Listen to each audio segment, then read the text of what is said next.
Hey guys, welcome to my YouTube channel, Dear Pre. Subscribe to my channel and hit the bell icon to get all notifications. Do like, comment, share and save the video. Hello guys, आज का हमारा topic है पिनेक्टोमी। पिनेक्टोमी क्या होती है, क्या क्या इसके रीज़न हैं, पिनेक्टोमी क्यों की जाती है, पिनेक्टोमी सर्जरी कैसे की जाती है, पिनेक्टोमी सर्जरी की क्या क्या एडवांटेजेस हैं, इसके रिस्क और इसका रिकवरी टाइम, इन सभी के बारे में पढ़ेंगे। तो पिनेक्टोमी सर्जरी क्या होती है? It refers to the surgical removal of penis. इसमें जो पेनिस होता है उसको सर्जिकली रिमूव किया जाता है। It is the most common method to treat cancer of penis. अगर पेनिस में कैंसर हो जाता है तो उसको ट्रीट करने का सबसे कॉमन मेथड क्या है? पिनेक्टोमी। अब देखो, पिनेक्टोमी के दो रीज़न हो सकते हैं, या तो कैंसर हो जाए उसको ट्रीट करने के लिए, या फिर सेकंड क्या है? Gender affirmation surgery. तो सबसे पहले हम पिनेक्टोमी सर्जरी फॉर ट्रीटिंग कैंसर के बारे में पढ़ेंगे। In case of phenyl cancer the extent of surgery depends on the extent of cancer. Means जो कैंसर है वो कितने एरिया में है, उसी एरिया को हम रिमूव करेंगे या पूरे के पूरे पेनिस को रिमूव करेंगे, ये डिपेंड करेगा कैंसर के एक्सटेंट पे। इफ़ ट्यूमर लार्ज, अगर ट्यूमर लार्ज होगा, इन्वेसिव होगा, तो हम पार्शियली या फिर टोटल पिनेक्टोमी भी कर सकते हैं। If cancer only at the tip, अगर कैंसर सिर्फ टिप पे है तो हम सिर्फ टिप को रिमूव करेंगे, और पेनिस के जो टिप उसको क्या बोलते हैं? Glans penis. तो ग्लैंस पेनिस की रिमूवल की प्रोसेस को हम क्या बोलेंगे? ग्लैंसेक्टोमी। अब देखो, पार्शियल पिनेक्टोमी क्या होती है? अगर सम पार्ट और टिश्यू रिमूव किया जाएगा तो उसको हम बोलेंगे पार्शियल पिनेक्टोमी, और अगर पूरा का पूरा पेनिस रिमूव किया जाएगा तो उसे बोलेंगे total penectomy. Entire penis removed. और पेनिस को रिमूव करने के बाद जो यूरिथ्रा का जो रूट है उसको पेरिनियम के थ्रू सपोर्ट किया जाता है। पेरिनियम कौन सा एरिया होता है? स्क्रोटम एंड एनस के जो बीच का एरिया होता है उसको हम बोलते हैं पेरिनियम। तो आफ्टर सर्जरी जो यूरिथ्रा का नया रूट होता है वो कहाँ होता है? पेरिनियम में होता है। वहाँ पे एक छोटा सा सपोर्ट किया जाता है और उसी के थ्रू यूरिथ्रा की ओपनिंग होती है, and this is known as the perineal urethrostomy. इस सर्जरी को हम क्या बोलेंगे? Perineal urethrostomy. अब देखो, फेलोप्लास्टी क्या होती है? अगर हम पेनिस की रिकंस्ट्रक्शन करवाते हैं तो उसको हम क्या बोलेंगे? फेलोप्लास्टी। और पेनिस की रिकंस्ट्रक्शन कौन करवाएगा? अगर कोई ट्रांसजेंडर मैन है तो ट्रांसजेंडर मैन और उसका जो सेक्स है at the time of birth जो असाइन हुआ है वो क्या है? फीमेल है। तो फीमेल से मेल करवाने के लिए, to change female into male, तो क्या करवानी पड़ेगी उसको? फेलोप्लास्टी।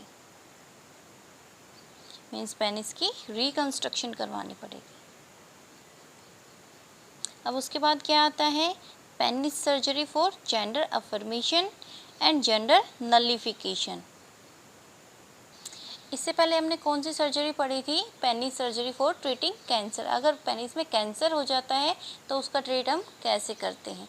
अब इसके बाद जेंडर अफर्मेशन सर्जरी के टाइप या जेंडर नलिफिकेशन के टाइप में पिनेक्टोमी को पढ़ेंगे हम। फॉर अ ट्रांसजेंडर वुमेन या फिर नॉन बाइनरी पर्सन, इस सर्जरी को कौन कौन करवाता है? या तो ट्रांसजेंडर वुमेन करवाती है, वो उसका जो सेक्स है at the time of birth male assign हुआ है, तो वो पिनेक्टोमी के बाद क्या हो जाती है? मेल से फीमेल में चेंज हो जाता है। तो मेल से फीमेल में चेंज होने के लिए फीमेल का जो जेनाइटेलिया होता है उसमें क्या क्या रिक्वायरमेंट होगी? वेजाइना की होगी, वल्वा की रिक्वायरमेंट होगी, लेबिया, क्लिटोरिस, इन सभी की रिक्वायरमेंट होगी। तो पिनेक्टोमी से के दौरान जो पेनाइल टिश्यू होता है उससे वल्वा, लेबिया, क्लिटोरिस, इन सब की फॉर्मेशन की जाती है। जेंडर नलिफिकेशन जो टर्म होती है वो किसके लिए यूज़ की जाती है? Complete removal of external genitalia, means जो मेल का एक्सटर्नल जेनाइटिलिया है उसको अगर हम कंप्लीट रिमूव कर देंगे तो उसको क्या बोलेंगे, जेंडर नलिफिकेशन। ठीक है, अब हम देखते हैं जो पेनिस के रिमूव के बाद फेमिनाइजिंग प्रोसीजर किया जाता है, मीन्स जो पेनाइल टिश्यू होता है उससे फीमेल के पार्ट्स को कंस्ट्रक्ट किया जाता है। तो वो कैसे होता है, तो फेमिनाइजिंग प्रोसेस दो टाइप से होगा, एक वल्वोप्लास्टी और एक वेजाइनोप्लास्टी। वल्वोप्लास्टी में क्या होगा, पेनाइल टिश्यू होगा उससे mons, pubis, clitoris, outer and inner labia, इन सब की फॉर्मेशन की जाएगी to create the parts of vulva. ये सब क्या है, वल्वा के पार्ट्स हैं। तो वल्वा के पार्ट्स की फॉर्मेशन किससे की जाएगी, पेनाइल टिश्यू से। लेकिन वेजाइनोप्लास्टी में क्या होता है, जो वेजाइना है उसकी फॉर्मेशन की जाती है, और इसकी फॉर्मेशन कहाँ की जाएगी, जो स्पेस यूरिनरी ब्लैडर और रेक्टम के बीच में प्रेजेंट होगा वहाँ पे वेजाइना की फॉर्मेशन की जाती है।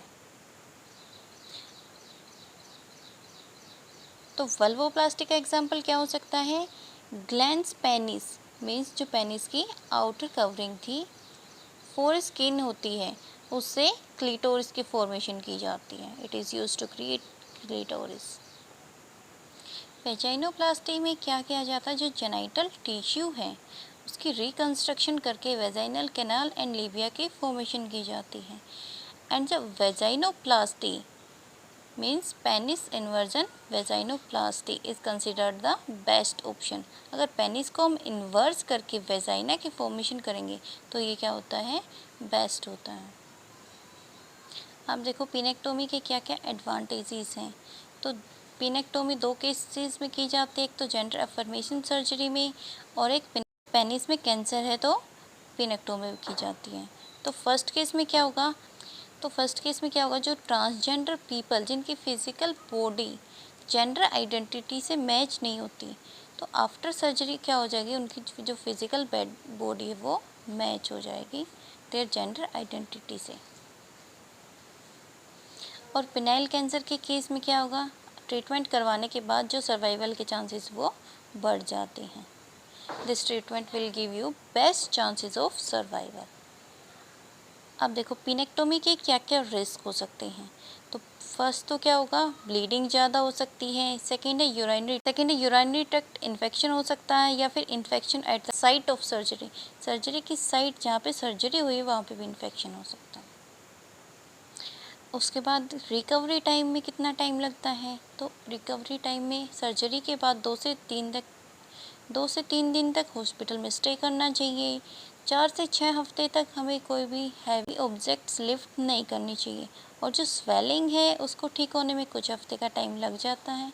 और हमें मेडिसिन्स प्रॉपर टाइम पे लेते रहना चाहिए टू प्रिवेंट ब्लड क्लॉटिंग।